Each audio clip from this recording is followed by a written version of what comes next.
Gitarasi bor ekan. Bitta qo'shiq eshitmaymizmi? Mazza qilib eshitamiz bitta. Ana otarchilar. Ana uni eshitaylik yaxshilaridan. Bo'ldi, chiroyli muomala qilsak ham bo'ladi-ku.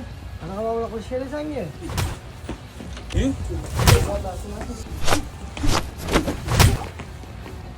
Bo'ldi aka. Bo'ldi. Bo'ldi, shu qo'shiqni chiroyli so'rasanglar ham aytib beramiz lekin. Aka bitta aytib bering, endi bolalar mazza qilsa eshitgimiz keluvdi. Eshitadigan.